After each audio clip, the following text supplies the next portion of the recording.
Welcome to the NEI podcast. This is Dr. Sabrina Siegel with the Neuroscience Education Institute. Since its inception in 2000, NEI has distinguished itself from other continuing medical education companies by providing the highest quality, visually engaging, evidence-based, and fair balanced activities designed to help keep you on your A game when it comes to treating patients with psychiatric and neurologic diseases. NEI was founded by award-winning psychiatrist Dr. Steven Stahl, who had the desire to help more patients by helping the professionals who treat them. Welcome to part 2 of our interview with Dr. Dan Diamond on Mental Wellness Month. What would you say about when someone survives something like a natural disaster? For example, I can think of many people who were impacted by the recent California fires. How can someone cope with survivor guilt? Wow, survivor guilt is a difficult thing. And, I always come into a disaster after the disaster. And I haven't been in the midst of one. So I haven't had to deal with survivor guilt, but I've had to ask why them and not me over and over again. Who am I that I would, I live in a house and I have hot water. Wow. It's amazing. But I think maybe, and I'm not going to claim to be an expert on this, I'm just going to say maybe, it's helpful to say, because I'm still here, how can I best represent them and honor them? Yeah. How can I rise up and make a difference that matters and become involved? That kind of circles back to mindset, and purpose and power. And I think a lot of times when someone talks about survivor guilt, it's this kind of feeling of helplessness and confusion and really questioning why me, why am I still here? But if you can shift back to that thriver mindset, that does sound like it could be a really empowering strategy. I think that's great. That and ponder the internal dialogue. I just read this book, The Listening Life by McHugh, and it's a Christian-based book, so I want to give that as a disclaimer in case people are turned off by that. But it's really a cool book. He starts off, probably the first third of the book is about how God listens to us, and that he bends down and like a servant, he brings his ear down and he listens. But then he goes into talking about how we don't do a very good job of listening to ourselves and that we need to approach ourselves with kindness. And then he talks about how do you listen to people that are in pain? And I think that's really important for us to learn how to do that, because our natural tendency for most of us, including me, and maybe it's just because I'm a doc and we're problem solvers. That's what we're supposed to do. But if somebody comes in and they go, da da da da da da da da da, everything inside me goes, da, and I want to finish the song. I want to bring it in for a landing and I want to make it better. But I don't think that's necessarily helpful. I think coming alongside people and saying, I don't have any answers, but I'm not going anywhere. I just want you to know I'm willing to sit here with you on the couch and not give you any cheap seat advice, not try to make it better, not try to end the song, not trying to bring it in for a landing, not try to make it all better for you so I can feel better because I'm really uncomfortable, but I'm willing to sit here and think about this and be with you as you're thinking about it, because I know it's really tough. It's really tough to do. And I had a friend of mine that lost his son to an overdose, and I'd written a blog article all about how do you listen to people when they're in pain, and I asked permission to tell his story, and he said, "Yeah, for sure you can," because he's one of my best buddies, but he's one of my best buddies because we have sat in the difficult place together. That forms a bond between people. And if you run away when people are hurting because you're uncomfortable and you don't know what to say, then there's always a gap there. And if you go back later and say, hey, sorry, I wasn't there for you, they'll say, yeah, it's no problem. But there's always a gap. But if you're willing to sit there with the uncomfortableness without trying to give answers and just sit and listen, then there's a bond. So I wrote this article and presented this model in the article. And then like 3 days later, his son died. And it's just unbearable pain. And when I think about the California fires and the amount of suffering that's happening, it's at that level of suffering when people lose everything and they lose their family and they lose their friends. There's no bow to put on that. I'm just going to say, well, must have been God's will. Well, come on, that's a cheap shot. It's a cheap shot, really. So I want to sit with people when they're suffering and not say, hey, it's going to be okay. Don't worry about it. Here's the answer. We need to learn how to hang out with each other and be there. It seems like a lot of people don't do that anymore, mostly because of, cell phones and things like that. There's just a lack of connection in general. But then when we get faced with something that's really difficult like this, I think that can be a challenge. And um, I think you brought some really interesting insight to that. That I think it's true that most people seem uncomfortable. And so they just want to avoid it, or they say something that's maybe inappropriate or out of place. But it really has more to do with their discomfort than really being present for the other person.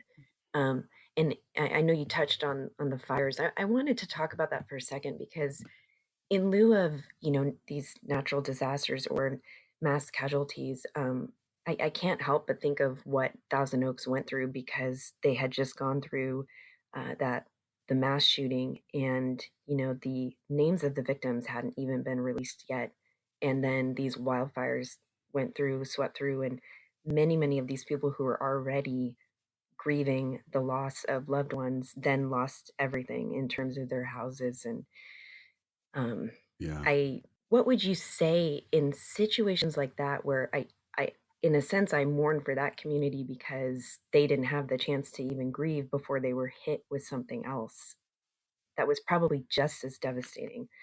What what needs to be addressed to protect the mental wellness of an entire community when something like that happens? When it comes to communities, I think one of the places that did it the best was Joplin, Missouri. A few years ago, they got hit by the worst, most expensive, most disastrous tornado in the history of the United States.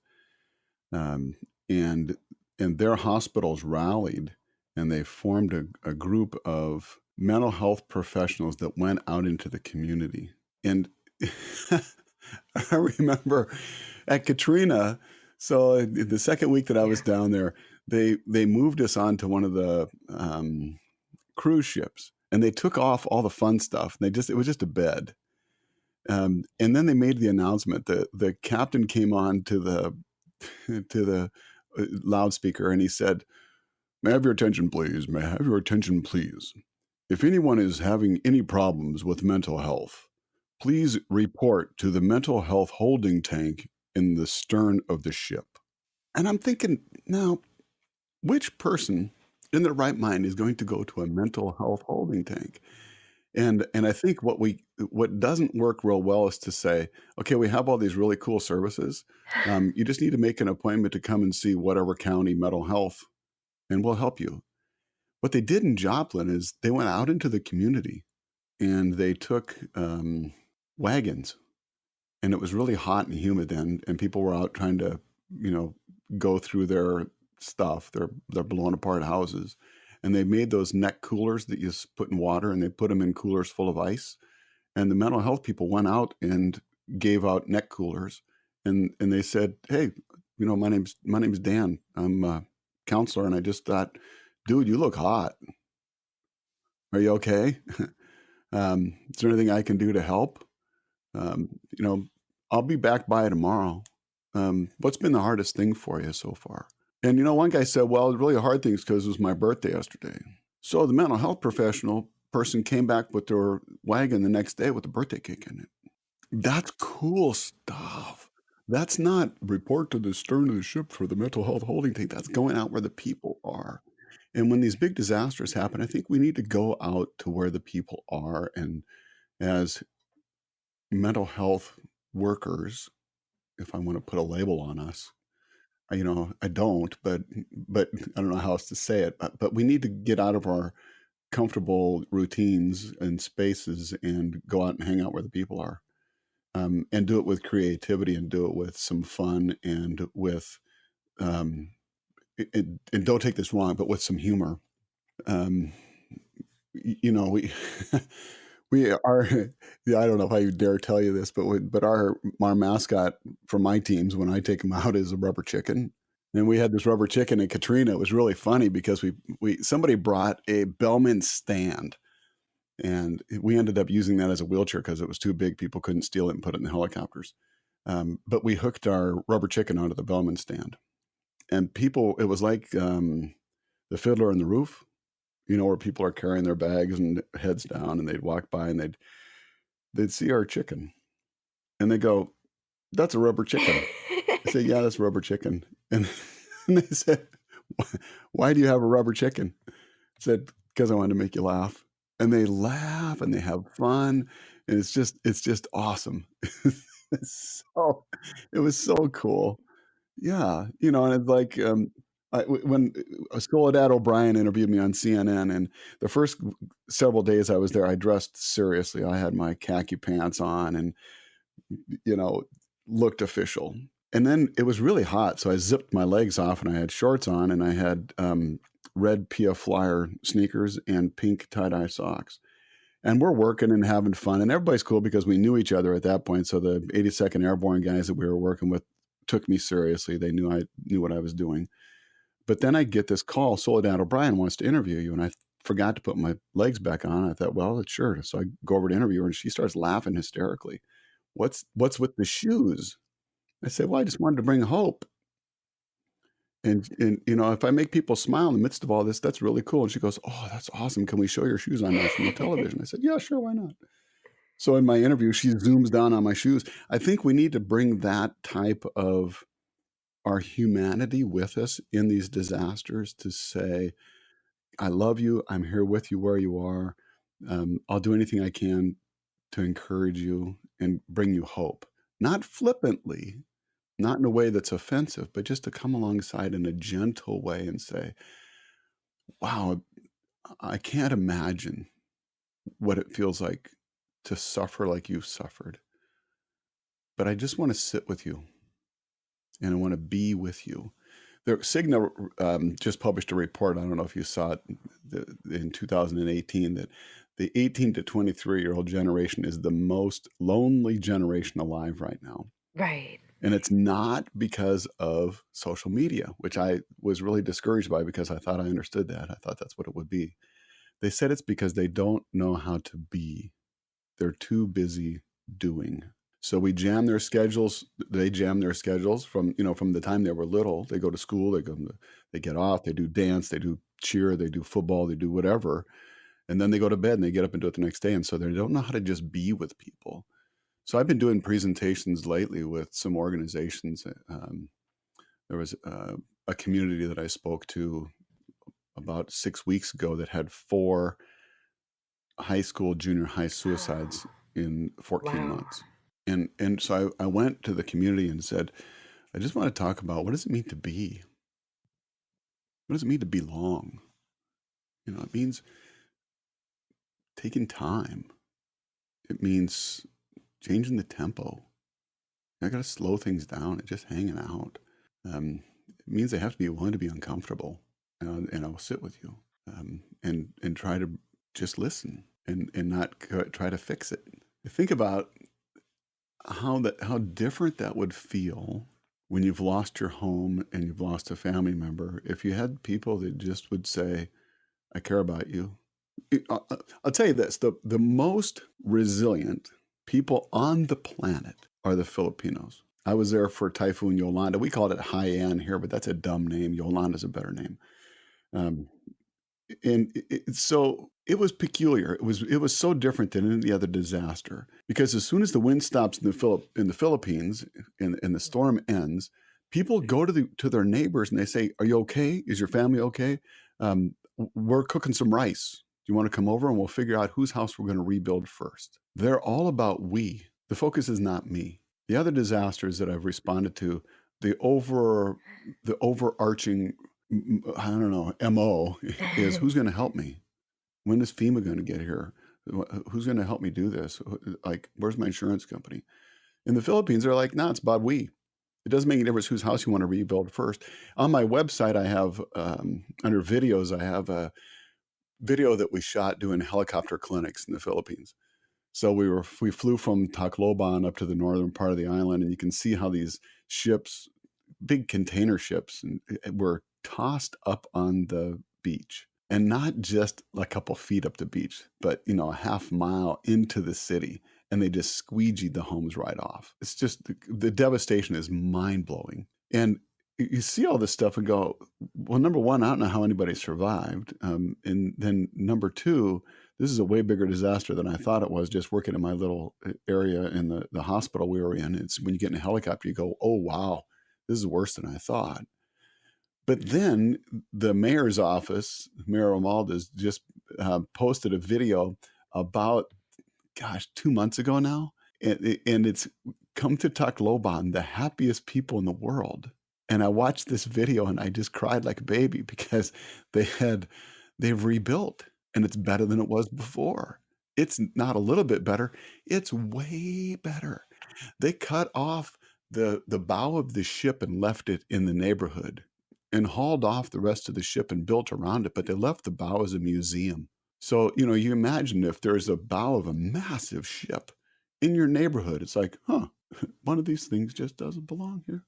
Um, you know, it was so the what you can do when you say we instead of me is that kind of stuff.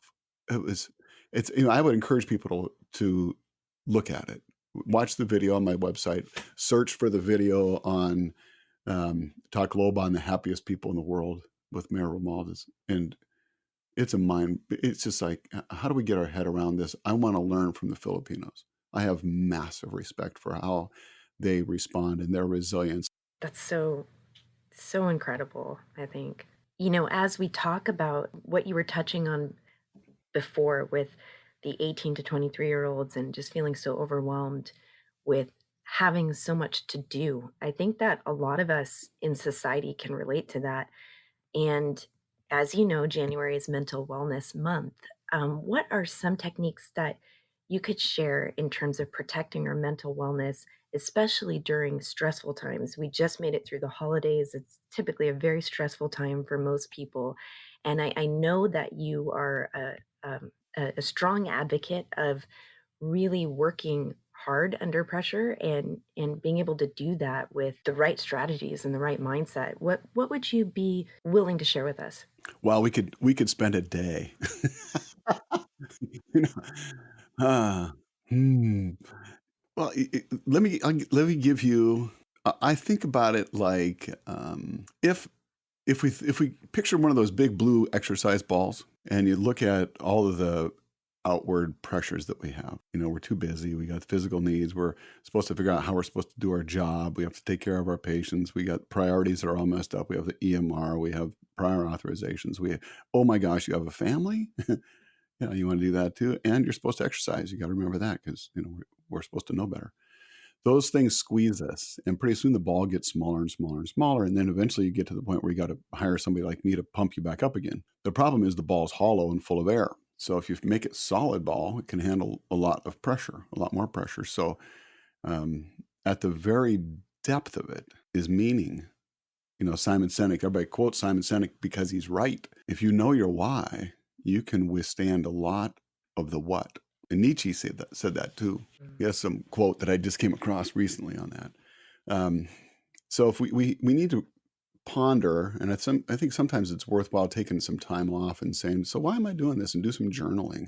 I'm a big fan of writing stuff out and just doing kind of free form stream of consciousness journaling when I'm really struggling with stuff. I think that's helpful.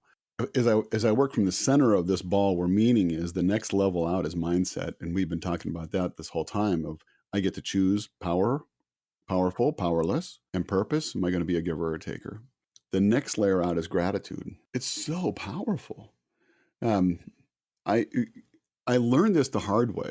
over and over again, by the way, when I'm mountain bike riding. And I wrote a blog article about my experience on Devil's Gulch up in eastern Washington, flying fast down a hill with a 3,000-foot drop. And at one point, we had trail was about 2 feet wide with a cliff on the left that went straight up and one on the right that went straight down. And I started thinking about target fixation. Why, when I'm riding, do I think about target fixation? This idea that you go where you look. And just for a second, I looked to the right and I launched off the cliff. And I got snagged in a shrubbery that was sticking out. Little Monty Python reference there for you. Um, got stuck in the shrubbery that was sticking out. So I didn't go all the way down, but my buddies didn't see me. I was about 15 feet down. And they came back and we were finally able to pull me back up. I had to pass my bike up and then they pulled me up. It wasn't a straight drop off, but it was enough that I could have really got hurt. You go where you look. And I have proven this to myself over and over again. I've gone through trees and thought I'm not going to hit that tree, and I hit that tree and I get bruise on my shoulder. I go where I look. So gratitude, I use the 5-minute journal app on my phone. I'm a huge fan of that. I think that's very helpful. The next thing out, as I'm moving out from the center of my ball, is time zones. This is where mindfulness comes in.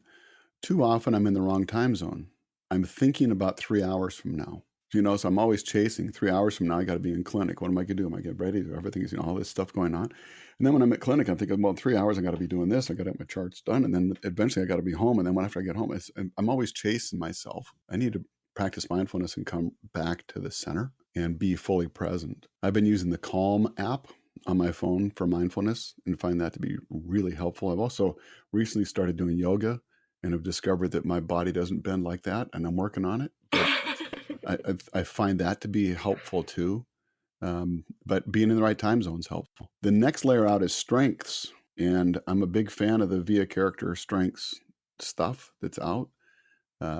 That's really helpful. And you can, if you go to dandiamond.com/Via survey, you can take the Via Strength survey for free. And that's a helpful tool. When I'm in a disaster, is not the time for me to start working on my weaknesses. It's the time for me to maximize my strengths if I know what they are. Like, you don't want to put me in charge of the inventory. It won't go well. You can put me in charge of the vision, of networking, of building the relationships with the other organizations and figuring out what we need to do and getting our supply chains up and all that stuff. I can see that stuff. I thrive in that. Just don't put me in charge of the inventory. But a lot of people don't know what their strengths are.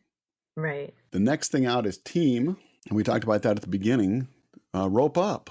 I did training to become a examiner for child sexual assault cases in Washington State. And that part of that training, they said, you need to have 10 people on your team to keep from going crazy. And I said, well, that makes sense. That's good. And they said, take out a piece of paper and write down numbers 1 through 10 and write the names down. And I went, oh, like you're serious? Like you really want me to write people's names down? And they went, yeah. So here's an assignment.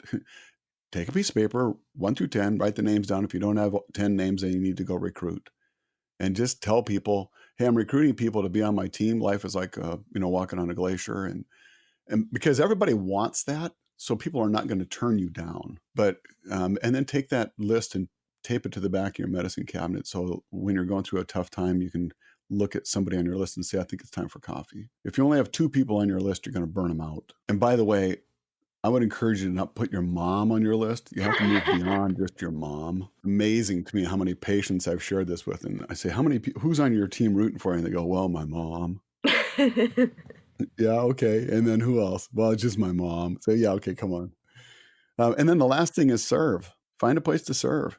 When the arrows shift from focusing inward on my needs to focusing outward to helping other people, it improves my resilience dramatically. So there you have it. Meaning at the core, and then mindset, gratitude, time zone, strengths, team, and serving. Like I said, we could spend a day talking about all this stuff. This is just amazing, amazing stuff. I'm so fascinated with what you have to share with us. And I know that you have a strong passion for providing people with tools that are necessary to perform under pressure, like we said, and under stress, just really everyday stress, let alone if, we are faced with something like a natural disaster. We mentioned your website briefly, but I'd like to really take some time to discuss all of the resources and the programs that you offer.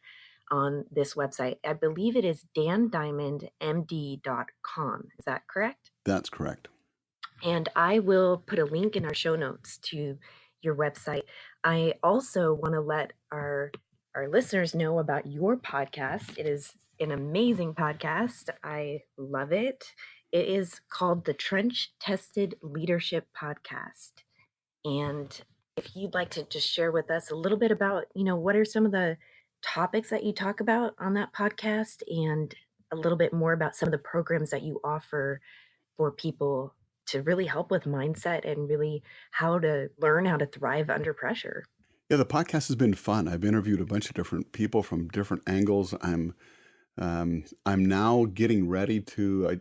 I just wrote an article about this, and I'm going to explore this some more about what's it like to be a second string person, and what if you were a second string person and you got to be a starter in the game? And because I think there's a lot of us that feel like we're not quite good enough, and so we stay on the sidelines. And in that recent blog article that I wrote about that, I talked about what happened to me when I was a kid and how that impacted my strategies for my whole life because uh, I wasn't picked first. In fact, the captains were arguing over who was going to have to go first because they didn't want to get me at the end. You figure out how to deal with those kinds of pains and then make shifts in your whole life. So I want to bring hope to people that feel like they're not good enough. That's kind of where I'm going with the podcast now. We've got a lot of stuff in there on leadership under pressure and burnout and performance under pressure and problem solving under pressure. People can get to the podcast either through the iTunes store, or they can just go to dandiamondmd.com and click on podcast. And the blog is there with a lot of resources too. And then I'm doing keynote presentations and full day workshops on burnout and engagement and ownership and problem solving and how do you keep your head in the game. And I'm also doing one-on-one coaching, which has really been fun, to be able to walk alongside people and say, um, I want to be a behind the scenes person and do everything that I can and rally all my resources to help people be successful. Again, with this, I don't need the credit. I just want to be the behind the scenes person as people are trying to figure out how they're going to travel through their own journey, their own hero's journey. Right, right. Well, I think that's so exciting. I think all the resources that you offer, and I think that everyone should check out the website because there is definitely a lot there. And I think that it is amazing what you do. And I think just spreading awareness and education about this, really just starting with mindset, I think could be so incredibly powerful. And like you said, if we could impact just 10%, we could see some major changes for the better. I think people seemed to be a little disheartened from Yeah. what's been going on, in the world, especially lately. And we could turn this around really with something as simple as mindset, just to start with. But thank you so much for sharing so many resources with us and your insight and your experiences. It's been such a joy to have you on our podcast, and we look forward to hearing from you again sometime. So thank you. You're welcome, Sabrina. Thank you very much. It's been fun. This episode has been brought to you by NEI Synapse. Register now to take advantage of early bird rates. They'll only last through February 15th, so grab your seat now. Go to www.neiglobal.com. We'll see you there.